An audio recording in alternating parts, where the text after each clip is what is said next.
PGE is proud to serve the electrical needs of this community and to have been a partner in Keizer's success. And now it's my distinct privilege to welcome your mayor, Lori Christopher.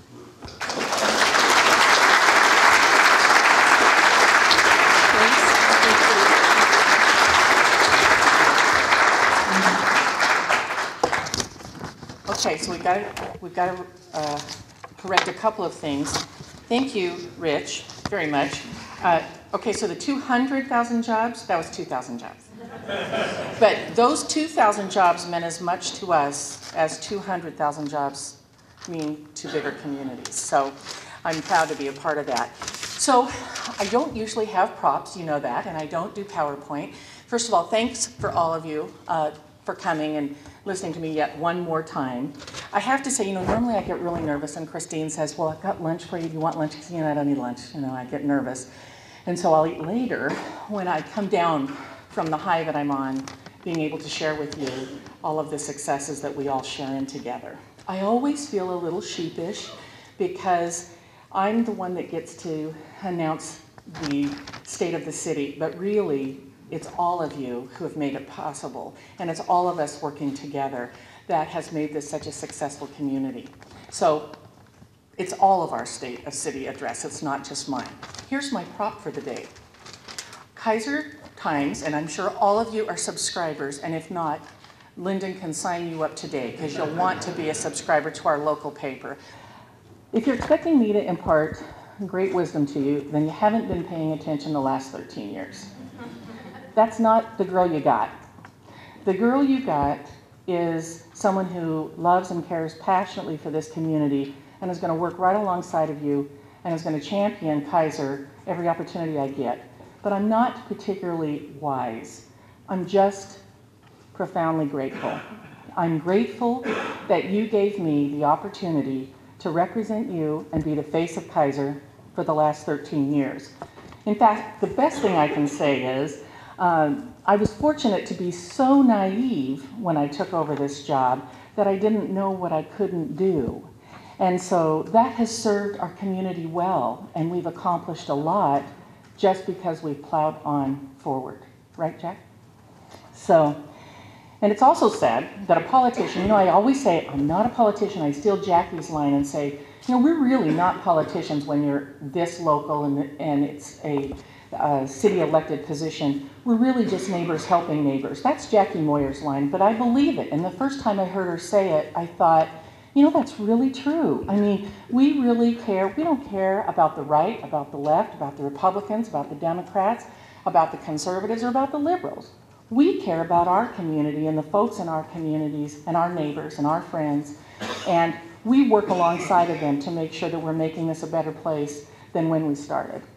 So, let's talk about our success. I was so excited to give this speech this year. This is such a great year. I got to get out of town fast. In staying with our theme of new starts, let me first share a new start that we'll all come to appreciate and really understand in the coming years. Our new police chief, John Teague, I don't know if you've had an opportunity to meet him. Really, he's not a new start, he's a restart. He started with the Keizer Police Department, worked with us for 20 years, then he left us to become the police chief of Dallas, Oregon. He was there for a few years and now he's back with us. So we get the benefit of his experience and his knowledge as a police chief in Keizer. And boy, you talk about honesty, integrity, and experience. We just couldn't get any better than John Teague. And it was so nice that we were able to hire him because past actions, I believe, are a terrific predictor of future actions. If you look to the history of John Teague, you're going to have nothing but pride. So let's talk jobs. Let's talk our 2,000 jobs. I wish it was 200,000, but let's start with the two. We've had a lot of good news in 2013, but 2014 is going to be a barn burner. We'll start with Silverton Health. Mr. Stockdale, my good buddy, is here. And do you know Silverton Health opens next Wednesday? I hope that all of you are able to be there for that ribbon cutting. It's such a wonderful addition to our community. The building is beautiful. The location is great. You can see it from River Road. It provides such terrific services that were not present before. We have 2 dedicated physicians. We'll have an internist there, and we'll also have an OBGYN, and then we'll have rotating specialists coming through. So, and Silverton Health, again, such a wonderful reputation. They're going to be a terrific community partner, and I'm thrilled that they're here. The Caruso's building opens in March, and that's opening with a local owner. It's going to be known as Delaney's Bar and Grill. It's going to be similar to a Stanford's. Great stuff coming, and that's going to be, see, look how happy everybody is. They're going to open, you know, that we've always wanted to be able to sit down there and have lunch or something and be able to look out on Stats Lake and on the island, which Richard Walsh affectionately calls Duck Poop Island. But nonetheless, we're not that close. We don't see that poop. And so it's a lovely sight.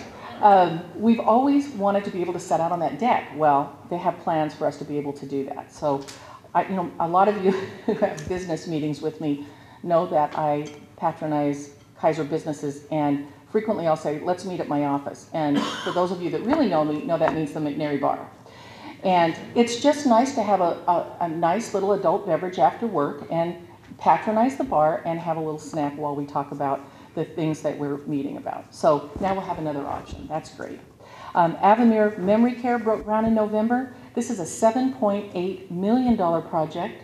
It's creating 48 patient units for memory care, and it's going to create between 80 and 100 new construction jobs, and then once the construction's complete, another 100 skilled nursing positions in our city. And last but certainly not least, a 20,000 square foot Keizer Permanente clinic has broken ground and will be opening in November, just in time for me to do my very last ribbon cutting. And so how great is that the last business that I will open will be so significant to our community and the services that it provides. But you know, I don't believe you have to be elected to be effective. And certainly, my involvement with the city began with an appointment to the Keizer Parks Advisory Board. And I was that mom who was trying to get a swing in a park. In those days, we had 8 parks, and we had one big toy, and that was in Claggett Creek. And I had a 2-year-old. And doggone it, we didn't have a lot of money. And so we spent a lot of time in parks. So that was how I got involved. I served for many years. We have a fantastic project called, affectionately, the Really Big Toy in a community build. And there's lots of ways that you can be involved. And you don't have to be elected, and you don't have to run for office. Let me share just a few of those with you. Oh, I want to tell you too, I don't know if all of you know that the planning project for a community build is exactly what it says. It involves the community. So we went out, Councilor Quinn is the chair of this committee, and she organized Planning Day. Well, let me tell you what Planning Day was. Planning Day was going to every elementary school in our city and getting kids to tell us what they wanted in their playground. There's a novel idea. So we had over 3,000 Keizer kids work with design professionals over a whole day. Then they went back to their hotel rooms and they mashed together all of the ideas that had been given to them by these kids, and that's the plan for the community build. Now that kind of gave me chills. Doesn't that kind of give you chills? To think that our kids are planning their playground, and this isn't just a little playground. I mean, we're talking $300,000, and we're in a fundraising mode. We're going to sell component pieces to our business partners. We're selling pickets. Oh shoot, and I didn't bring one. Is it on the tables, Marlene? On the table is this is similar to bricks. You can sign, you know, when you see some fundraisers that are bricks and you can put personal information on them. This is a picket fence, and you can buy a picket and you can personalize that, and that's going to be your piece of history in Keizer. It's $35, you guys. That's a pretty cheap price for a piece of history. In addition to that, the Keizer Parks Foundation is having Pinot in the Parks. How many of you went to Pinot in the Parks last year? Raise your hand up. Be proud wine drinkers. Look at these customers. You got to work this room. Marlene has tickets today. It's $25. There's no table sponsorships. It's just $25 individual. You get to do wine tasting of local wineries. There'll be some fancy food. It was a great time last year. Last year they were hoping that they would raise $2,000 for parks. They raised $5,000. So let me tell you how much fun we had. Plus you get to sample some some wine varieties. You'll be able to take some of those bottles home and help local wineries. And then, if neither of those appeal to you, you can pick up a hammer, pick up a screwdriver, and come help us build this dang thing.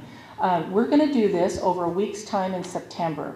So in 2000, our population was 31,000. Now it's 37,000. We've grown 15% in 13 years. Parks, we had 8, now we have 19. That's an improvement of 111%. And I say, whoop, whoop. I love it. Median income was $45,000, and today it's only $48,000. That's an improvement of 8%, but we're still not what you would call a wealthy community. Our wealth is in our pride, our spirit, and our volunteerism. Certainly, with the lowest tax rate of any full-service city in the state of Oregon, look what we accomplished. Pat yourselves on the back. I mean, there's not another city that is as highly successful as we are with as little money as we have. Housing prices, you're going to love this one. I know everybody's like whining and crying, and I am too, because housing prices have fallen in the last 2 to 3 years. But let me tell you what they've done in the last 13 years. The median house price in 2000, $133,600. Median house price in 2012, $198,000. That's an improvement of 48%. So home ownership in the long run is still a very good investment, even though we've had a hiccup and we've all had to swallow hard over the evaluations of our homes. In the long run, that's a terrific investment. And how have we changed? How has the face of Keizer changed? Well, our Latino population in 2000 was 12%. This year it's 18%. So 50% increase. Now, that's got to open doors for new businesses. I just can't think that it doesn't.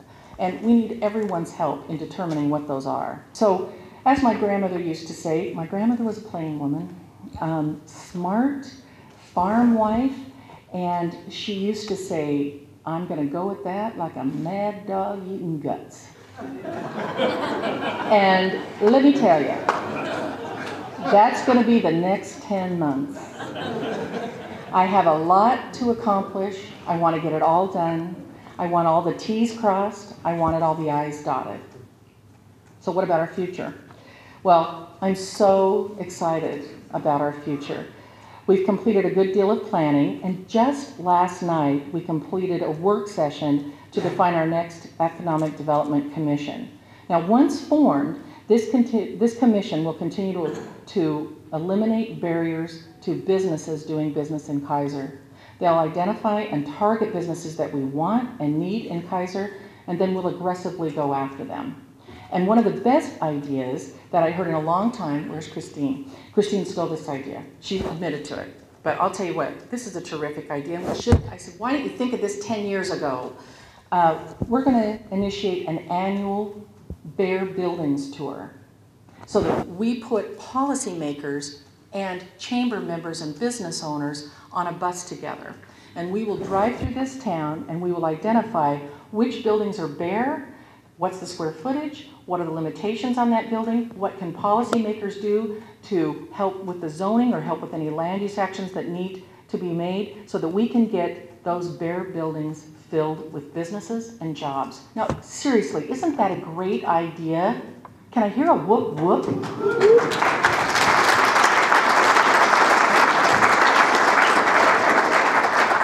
Sustainability, I wanted to mention sustainability. We've been partnered with PGE. They've been a wonderful partner for the city of Keizer.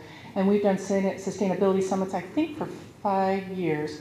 And so you know what we think? We think mission accomplished. 5 years ago, that was really innovative to talk about sustainability in business and how that grows your business. And guess what? Y'all learned and y'all applied it. So now we're thinking we're going to evolve that into an economic development summit. And we've had one of those in partnership with Marion County. And there again, it's just a continuation of listening to business and saying, what can we do to make it easier for you to do business in our community? How can we provide more jobs locally?